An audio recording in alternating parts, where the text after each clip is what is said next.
Hi, everybody. Welcome to the Brewery Underground Podcast. I'm Steve Sullivan, and I am joined, as always, by the man who he calls himself the Chancellor of Craft Beer, and so do I, Scott Touron. Hey, man, how's it going? Hey man, I'm good. I've never actually used that term, Chancellor, but I'm happy to going Yeah, forward. well, that's okay. Yeah, go forward. Go forward with it. Why not? All right. Hey Well, everybody, I'm the Chancellor. yay. All right. Well, hey, man, we're really excited about this podcast today because we have on one of my favorite breweries from my hometown of Cincinnati. And we have with us the co owner of Braxton Brewery. He is Jake Rouse. Jake, how are you? I'm fantastic, guys. How are you? Great, happy to see you, man. Thanks for being here. Yeah, of Yeah, course. For having us. yeah, definitely. We are very happy to see you as well. And we had talked right before the podcast came on that we always start this podcast where we're drinking a beer. And we haven't told you what beer we have yet, my friend. Oh, And so this happened. I was in Cincinnati over Easter, and the backstory on this was, whenever I get up there, I always try to make it to Party Source over in Newport, Kentucky, to find some local stuff. And I walked in there, and there was a guy working. And I was going down the aisle, and I just said, "Hey, man, you got a lot of local stuff in here, I hope." And you know what he said to me? The one beer he pointed out that I needed to get was the collab oh of yeah. the Braxton Graders lemon meringue pie, Oh yeah. and he told me this thing is fantastic. I've not had it yet. I got a can for Scott as well. We were going to plan this Will out do. on the podcast, so here we are, and we're going to open up our beers right now. Yeah, cheers. First, thanks for getting it for me. And like I was telling you earlier, if this podcast was another week out, I don't think this beer would have survived till then. It's like I looked at the fridge every day. So All we'll right, start cool. with that. We have a ton of questions for you, but one of the things that I know over the years that you all have done, and we'll even talk more about uh, Grader's ice cream because I know they're having a bigger role in your brewery. But this is something you've done with Grader's ice cream in Cincinnati, a couple collabs over the years. And for people that are not from Cincinnati, they're not familiar with it. Grader's is basically like almost like the main ice cream place in that city, wouldn't you say? They sure are. Yeah, yeah. So how many collabs now is this with with graders that you all have done? It's a great question. I think it's our sixth. And it's funny because I was cleaning out my beer fridge at home, and I had one of each of the cans in the beer fridge. I think this is the sixth. Wow. What I'm familiar with a couple of the flavors. Wasn't there a forgive me, like a black cherry Black something? Wasn't raspberry that one of a black raspberry? Okay. most frequently. Then there was a pumpkin pie, a key lime pie. We did pumpkin pie twice, and then we did blueberry, Elena's blueberry pie, which is really great. Yeah, I So are remember having a any of couple of those them. any of those cans in your fridge for sale, by the way? I don't know if they'd be good to consume. I kept them because I'm like, these are mementos, but one of them was from 2017. I'm like, Ooh. we can't drink that. Like, there's Yeah, no, probably not. The can's nice to look at. yeah. I'm curious if you know what kind of goes into the process of thinking because Graders does a lot of different flavors of their ice cream. What really goes into the process of figuring out which would be the best collab ice cream and beer that you all would do with them? Yeah, it's really interesting. The Graders family is fantastic, and we've been working with them now for quite some time, and that is really driven by a couple of things. One, they're a 150-year-old family business, and we admire what they've built. We talk a lot, my brother and I, about what the future of this business looks like as we continue to navigate the waters that are craft beer right now and where we're going, and so it's good to be able to sit down with them and just hear the ups and downs that they went through and understand how they thought about that. And so when we talk about the beers and the beers that we're actually going to bring to life, a lot of those conversations are driven around what we think the customer would really enjoy. What are the things that they have in their priority, because they think a lot about flavor profiles for the summer. Summer's great ice cream weather. It's great beer weather as well. And really try to think through, if we're going to move forward with something super unique and different, how will that relate to a customer? So lemon meringue really came up because that was their bonus flavor. They did it in a test market last year in their scoop shops. It went over incredibly well, and they had decided that they were going to put it in a pint for the first time. And we make fantastic Berliner Weisses. Like, we love that style. We love how we can fruit them in a certain way. And then with the meringue and the pie series, the dessert Berliners, if you will, our team's done a really great job at nailing what it takes to layer kind of the crust, the lactose, and the vanilla to add that complexity to make it taste more than just like a lemon beer. And those things together, when we sat down, we're like, well, if you're going to do that ice cream, and that's a priority, we've already got the beer. That makes a ton of sense. And so that's typically how those things move forward. I mean, it's an open dialogue over beers where we're like, would this be fun? And would the customer really enjoy it? I can tell you, I'm already enjoying it. I can really taste the lemon in here, It's man. really This thing good. is really good. Yeah. It is. It's delicious. I honestly, the black raspberry chip has a special place in my heart, but that one, in terms of all the other flavors, I think really hit the nail on the head. So you said your team kind of comes up with the recipe based on the ice cream, but is there any cross ingredients like Yeah. from like do you use some ingredients that graders would actually use? Oh yeah, it varies from recipe to recipe, but the black raspberry chip, actually the beer you're trying now was supposed to be black raspberry chip, and to talk through the ingredient inclusion and those sorts of things. We always told ourselves, we always said a lot about, if we are going to do this, if we are going to make a collaboration beer, it has to be about a high quality product first, not a gimmick. And so for black raspberry chip, they actually source and have, like, they're vertically integrated out in Oregon, fields of black raspberries that they process for their ice cream. And we typically buy that puree and then use that puree in the beer in order to create this amazing, robust black raspberry stout. This year they had, a little bit of some production challenges, and they've grown so much with that flavor that our ability to get that specific ingredient wasn't there. So we chose to do a different beer. I know that this came out not long ago, and I think it's going to be happening this year, that you have plans for a new Braxton that's going to be in Union, Kentucky, and there's a Yeah. Graders tie-in. Is that right?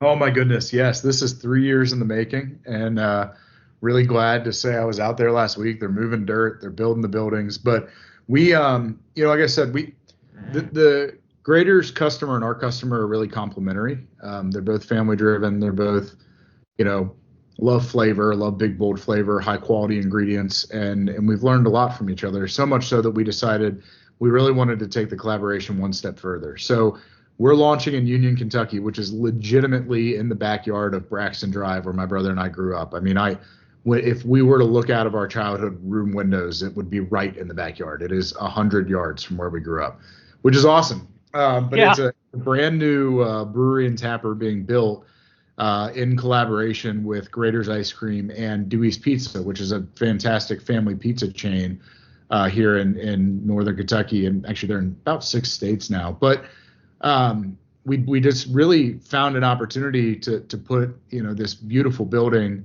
alongside of Grader's with this gorgeous green space in the middle that can be activated and used throughout the course of the years. And I'm pretty excited about it. It's I've been joking, it's my Sistine Chapel because it's taken so long to bring to life, but it's going to be great when it's done. The renderings online look fantastic too. Like, I Yeah. think they're on your website. And then and even on the rendering, I think it shows an arrow and it points to Braxton Drive, Yeah. right? Like it's right here, Literally, which is really cool. Man, I want to go into of your locations that you have, because obviously, as you mentioned, the one in Union, Kentucky is going to be coming soon. But the other locations that you have, talk about first off the Barrel House in Fort Mitchell, because there you do a lot of different things where you're serving beer, you got bourbon there, you've got wine there as well. Yeah. So Barrel House was our third location. Yes. And it was really our homage to being a brewery in Kentucky. We have always had a robust barrel aging program, something we cared deeply about when we first launched. Every year, the first Saturday in December, we shut down the street in Covington. We host a lot of the community. We see 10,000 people come through, and we release Dark Charge, which is our barrel aged imperial stout. It's so much fun because we work with various companies, we work with our brewers and all the creative minds to create those variants, that we started to think about, how much fun we have actually making that product, what it would look like in an experience world where customers could kind of come along for that ride. So we found a very unique space. In fact, it was a 100-year-old grocery store that's built in an urban environment. So what it meant is that the warehouse for the grocery store is in the basement. And when we met with the developer, they really didn't know how to envision what the loading dock for that warehouse would look like and how that could be retail space, because they were more interested in the frontage on Dixie Highway. And so we met with them and we were like, this could be a really unique brewery as long as we have the entirety of the warehouse in the basement. And so we ended up embarking on that in 2019. It now houses all of our barrels, so about 300-ish barrels at any given time, anything from bourbon to port to wine to French wine to all kinds of different unique oaks down there. And our somewhat newly launched, we've been working on this for about a year, private barrel program, where we allow customers to come in and create their very own Dark Charge or Imperial Stout or anything that they want to do. And then we, just like the bourbon single barrel experience, we bottle that up for them and they can pick it up, name it, label it, everything, and just go through that entire process. It's really different, really unique. Can I ask whose barrels are you using? I'm sure there are various ones. Yeah, there's a lot of various ones. Really, really unique, different things that are going on here with the different distilleries. And we've been fortunate to build some relationships, and one of which I'm excited to announce we're going to have a really deep partnership with a distillery coming out sometime next week. And that, that is kind of how we're thinking about spirits. And as I mentioned and alluded to, craft beer's taken a lot of crazy turns, and I'm really proud of where our team is right now. But it is different, and I mean it's definitely looked different. Some of the decisions we've had to make, some of the beers that we've made, we're working through kind of this really monumental shift in the market. And one of the things that I think is really interesting to me as I look at the data across 4 tap rooms is the amount of liquor that's being sold in all of our tap rooms. And we don't really have a meaningful program or anything. We just offer it. Like there's no real cocktail plan or anything. So we're changing that. And with that came a partnership with a distillery that gave us bourbon, if you will, that gave us a really great access to consistent high quality barrels. Is it fair to say that when you first started Braxton with your brother, that maybe you didn't have the intent of getting involved in the whiskey and bourbon business, and you were just going to stick to beer, and then all of a sudden you just said, kind of like you say, things just change, things evolve. Is that accurate? Yeah, absolutely. And one thing I'll tell you again, authenticity matters a lot to us. I think I've watched a lot of breweries who I think have grown and probably grown for the sake of growth. Really make some decisions that we're trying to avoid. And so to that end, just like we said, we changed the beer from black raspberry chip to lemon meringue because we couldn't source the authentic ingredient. We could have probably created a flavor the customer probably would not have known, and it wouldn't have mattered, but that's not the intent or the authenticity of what we're doing. When it comes to spirits, we don't want to be a distillery, at least yet. And we don't want to make that decision because we feel like we're being led there. We want to make that decision if that's something that my brother wakes up one morning and decides, I really care about, he does really care about bourbon. Let me make that clear. His bourbon room is remarkable. But I think care about bourbon and enjoy a bourbon and hobbyist bourbon is way different than I'm going to get into distilling. And so I think when we think about spirits, it was how do we create that authentic, meaningful story that gives customers a reason to stop by and try bourbons that they may never have had before without having to create Braxton Bourbon Company. Because I think Braxton Bourbon Company would dilute both the beer and the bourbon. I don't think it's a believable story. And the story is real. Evan and I live it every day, good and bad sometimes. But it's as we think about spirits, it's got to be important, and it's got to be a part of the future, because that's frankly it's what the customer is moving to. I don't think beer is going anywhere. I don't think craft beer is going anywhere. And we're certainly not changing our production output or anything like that. We produce more beer in 2023 than we ever have. But we still have to make sure that we're thinking about the longevity of the company and adapting to customer taste. And think about the state you're in, right? Kentucky. My goodness. I mean, if there's ever a bourbon state, that's it. So there's a demand for that regardless. For sure. And that was a big piece to why the Barrel House came to life. It was bourbon culture is real. And we felt like we could play, tangentially to bourbon culture with beer. And that's what we're doing there. So do you see, especially in your barrel house there, is it maybe half people are coming in for that, other half are coming in for craft beer? Is it like 50-50? What would you say in your estimation is kind of a percentage? Yeah, I wouldn't say it's quite 50-50. I mean, we're definitely a brewery first. It definitely over indexes in terms of liquor to its percentage of sales, but it's probably a lot closer to like 33% than it is 50. Sure. And we do a lot of things that are unique. We will do a flight, for instance, if we're producing a beer.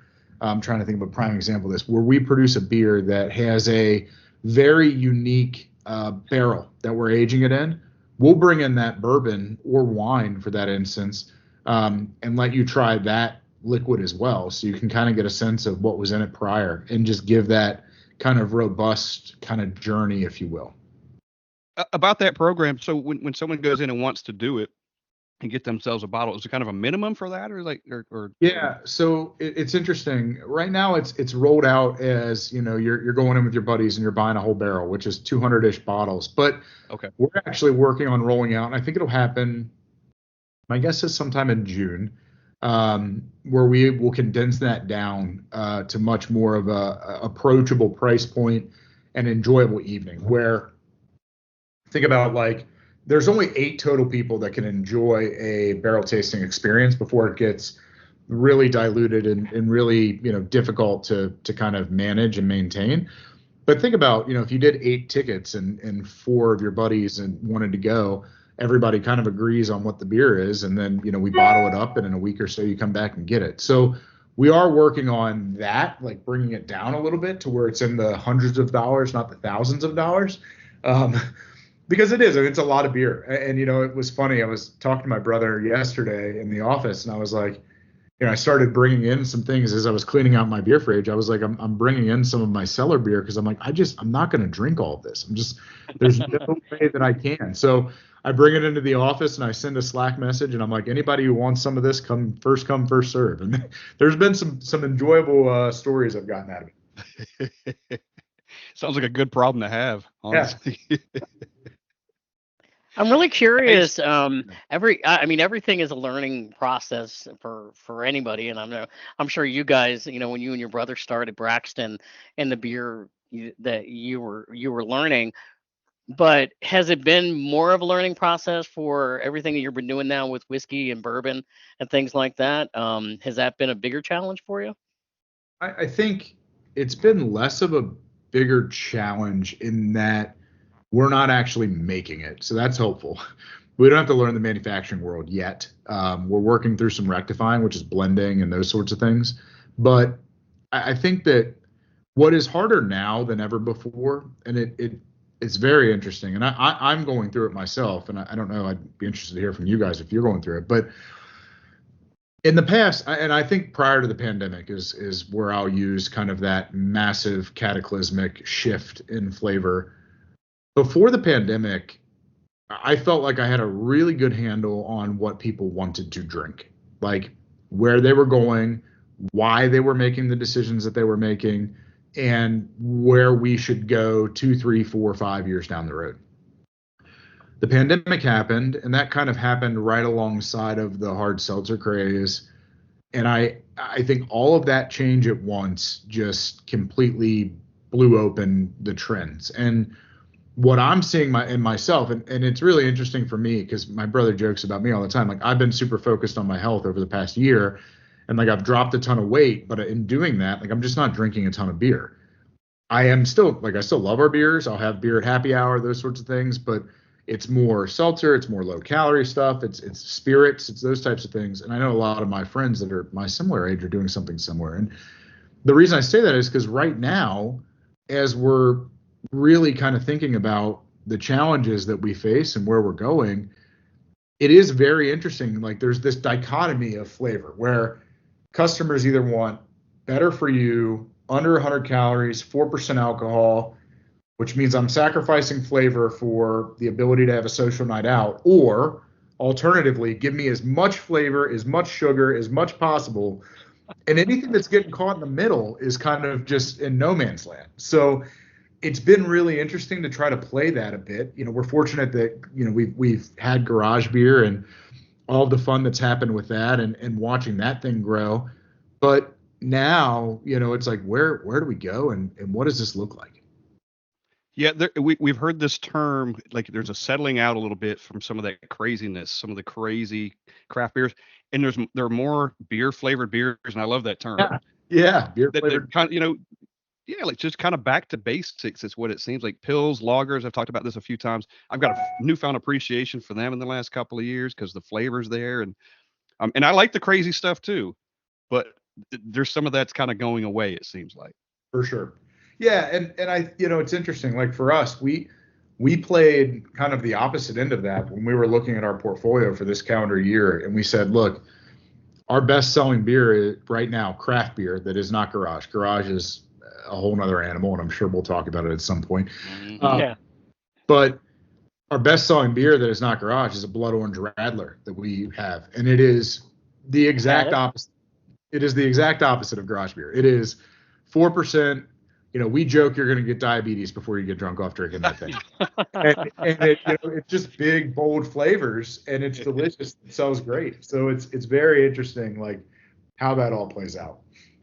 And what you're saying really is consistent because I would say, and Scott would probably agree with this. Gosh, we've interviewed brewery owners here around Nashville.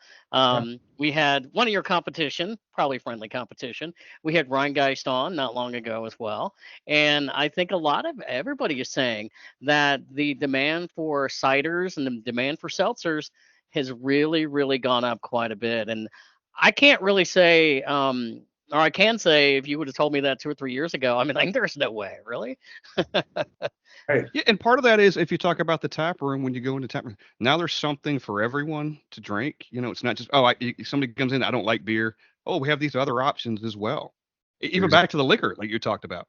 Yeah, and that's exactly what it is. Like we certainly, as we think about this spirits partnership and what we're going with, I don't ever see a world where we're selling more non-beer than beer. That does not equate. But we need to have that meaningful story so that your group of friends can get what they want in a good environment. And for us, it was like, okay, we don't want to just be a bar. This has to be bigger, and there has to be more meaning behind what we're doing than just here's a bottle of bourbon, have fun. So that's why we took the route that we did.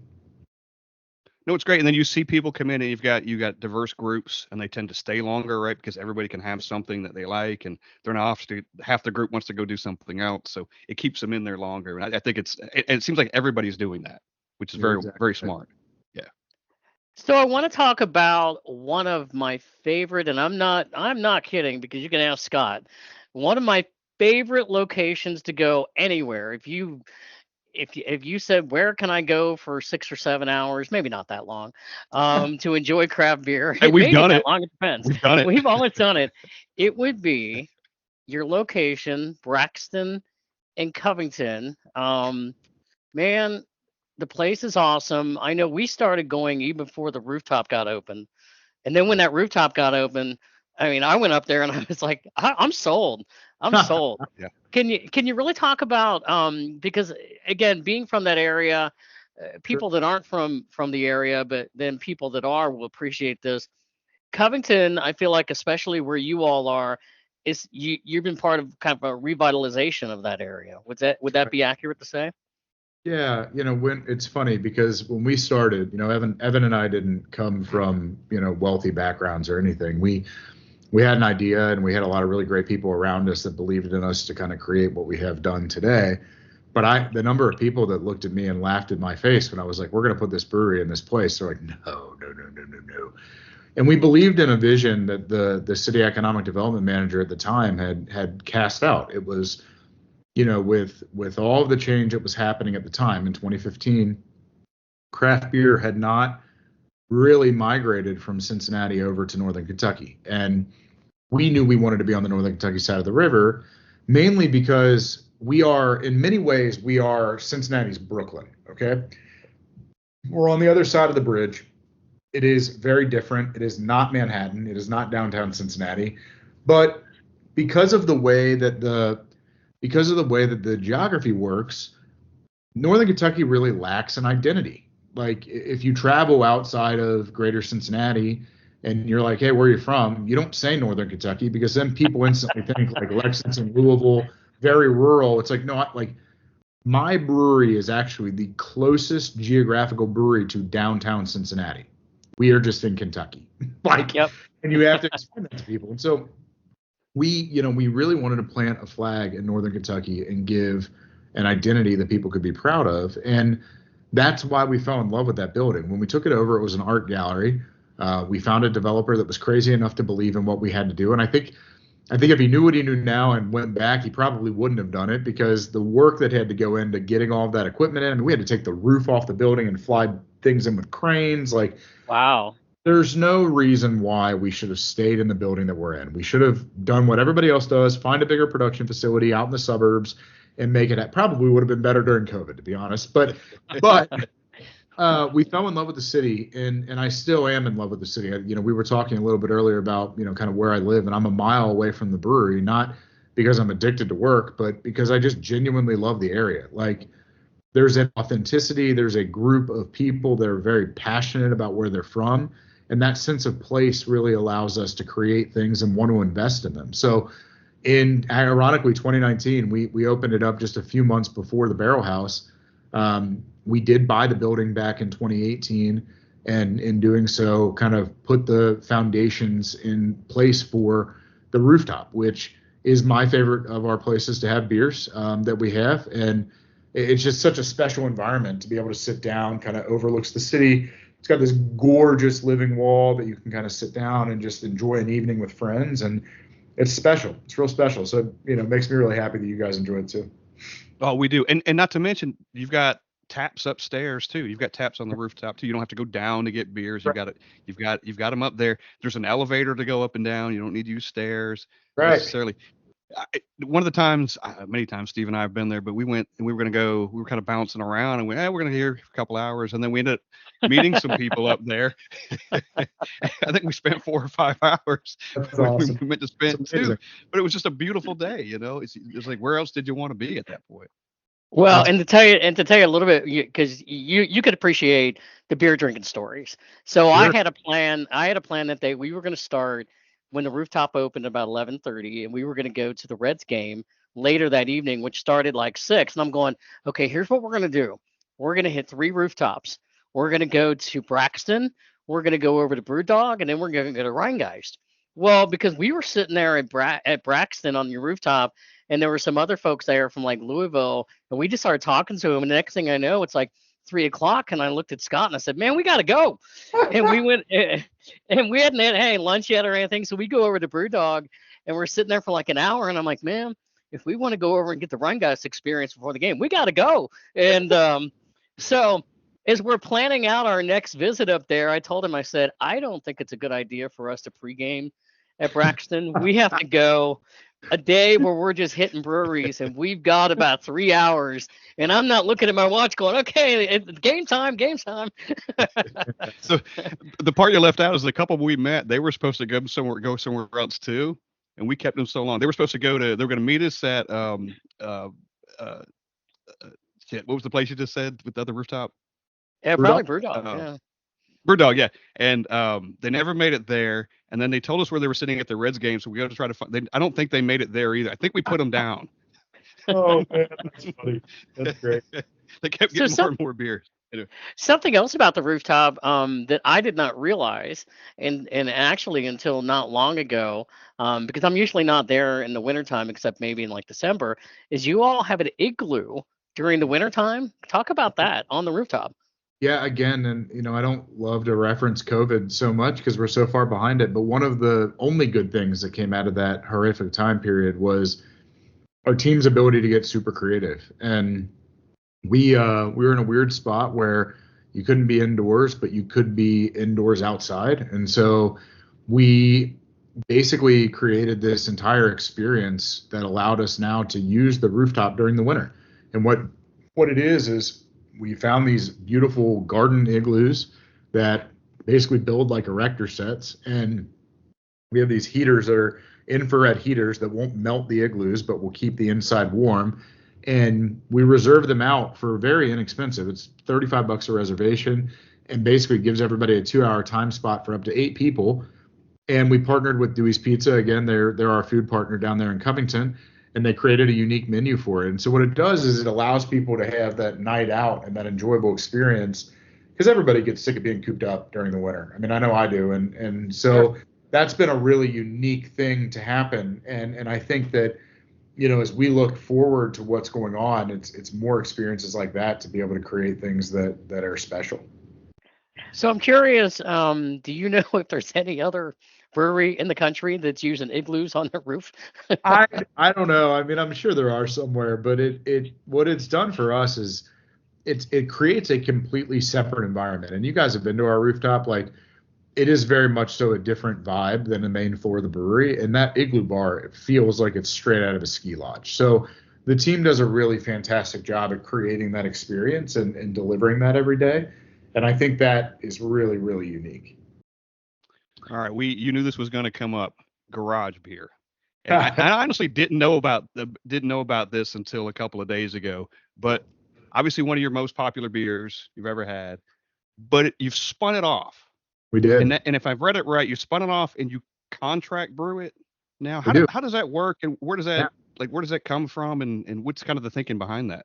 Yeah, so definitely our number one beer, still to this day, our number one beer. It was really interesting, and the opportunity was very, very unique in that most craft breweries, we entered the market in 2015. The ones that got bigger than us entered the market in 2013.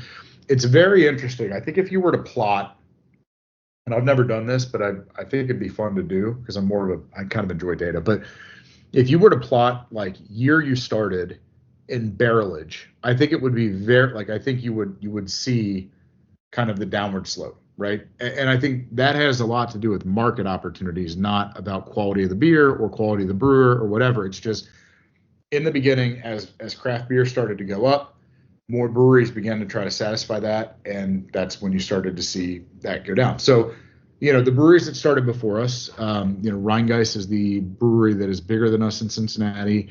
We did pass Mad Tree last year, which was pretty remarkable for our team. But you don't really see shift between size anymore. And a lot of that has to do because of marketplace opportunities. And what's happened as the market has gotten more and more saturated with more breweries, buyers are more like, well, the reality is that garage beer is a fantastic light beer. Frankly, when we had it, and I still think to this day, it was the number one fastest growing SKU in all of craft beer in the country. It was on fire. It had done great. And kudos to my brother, because to be honest with you, I fought the creation of that project tooth and nail. I literally did not want it to come to life. I was terrified of taking the floor at a craft beer and being the first brewery to introduce an everyday 15 pack at $15.99 in a light lager format. It did not, because I'm like, Evan, we're not the most efficient company in the world. Like, we sell our beers for $10.99 a six pack, not because that's what the market is. It's because that's literally, if we could get 11 or 12, we would, because we can't. Like, and so, Yeah. so it's interesting because, these things they're handcrafted. We're making beers 30 barrels at a time. Anyway, we looked at the market, and we had several conversations with some of our largest retail partners, right? And the Krogers of the world. And what I was bringing to them was, guys, we have the number one fastest growing SKU in the entire country, but we're not treating it like that. We're not putting it on every shelf. Like, I asked for 4 states. I asked for Tennessee. I asked for Indiana. I asked for Ohio and Kentucky total market. And I think we got Ohio to Columbus and a trial market of maybe 10 Tennessees or 10 Krogers in Tennessee. And I'm like, the time we're losing time. Like, these opportunities don't exist forever. And the brands, like, organically still done well. Well, we found an entrepreneur who had just kind of exited a company that he built with Travis Kelce. And it was in the nutrition space. And he came to us to contract brew it because he's like, hey, I have this vision that I think what's going to happen is this above domestic, below craft light beer needs to exist, because all the guys my age with kids like to drink in their garages, and they all want light beer. They do not want IPAs anymore. They don't want to feel fat. They don't, all this stuff. They want better for you. And can you make that for us? And we were like, why don't we talk about you just taking what we have? Because what we believed was the beer and the liquid were fantastic. And if you were to really focus on it as a singular SKU in as many markets as possible with a team of celebrities endorsing it, you could really create something special. And he completely bought in. We bought in, and they took over the brand in 2022. They've since expanded it now into 13 states and continually growing. We produce almost all of it. We have onboarded another brewery to help kind of relieve valve, because we're like, hey guys, we still want to make our own beer. Yeah. And yeah, it's been a really, really great partnership to kind of see them, watch them grow. Yeah, it's amazing. I didn't realize that had happened. I knew it was your most popular beer. Yeah. And to see that was pretty cool. Yeah, it's a great story. I mean, your brother started brewing beer in a garage. Right. Right. Hey, I'll tell you what, I love drinking beer in the garage too, literally. There we go. Did you guys ever think that, this day would happen? I mean, back in the days when I'm sure you were going over there too, and there he is drinking beer in the garage, and it's like, hey, one day we want to have a brewery. I mean, how did that conversation just start? It was very interesting. It was actually really unique. So he started brewing in the garage literally after they dropped me off to college. My brother's always been a serial hobbyist and, very, very interested in tinkering with things. And so as I started coming back from college, I'd noticed the garage was getting more and more brewery, focused. In fact, we had a chest freezer that had 8 or 9 taps on it at one time, which is great. I mean, it was a lot of fun as a college kid coming home. I'm like, let's try this, But again, I was a college kid. I wasn't really drinking a ton of craft beer in 2012, 2013, 2010.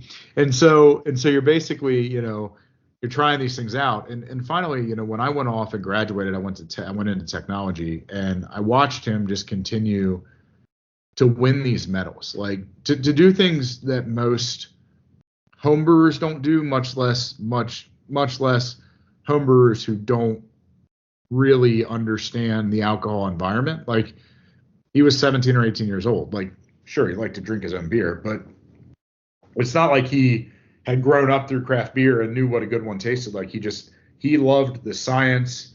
He loved the engineering behind it. And when our technology company that I was with was acquired, I made it through a year or so of the transition, and they looked at me and they said, hey, you can go do your job in San Francisco where we're headquartered, or you can go find something else. And I'm like, I truly appreciate the opportunity. I'd have enjoyed my 4 years here, but I don't want to live on the West Coast. And I came back home and basically looked at Evan, who had taken it the next step. The key to this was he had always talked about, well, what if? And I'm like, look, every good cook wants to start a restaurant, and then they end up hating it because it's not the same. So let's get you some training. Fortunately, some of our family friends were partners at Hofbrauhaus in Newport, and he learned from some of the best about how to make lagers, which is what we're best at, to be honest. And so, he did a great job, and we decided to just take that leap of faith in 2014 and run at it. Here we are. Yeah. So how many years of a difference was that from the time that he's brewing beer in a garage to finally getting the open up a brewery? How many years in between there? I want to say 6. It was about 6 years. That feels about maybe 5. We thank Jake Rouse for coming on from Braxton Brewery. That is only part 1 of our interview with him. You'll hear part 2 coming up really soon. For the Chancellor of Craft Beer, Scott Touron, yes, he is the Chancellor. I'm Steve Sullivan, and this has been the Brewery Underground Podcast. Cheers, everybody.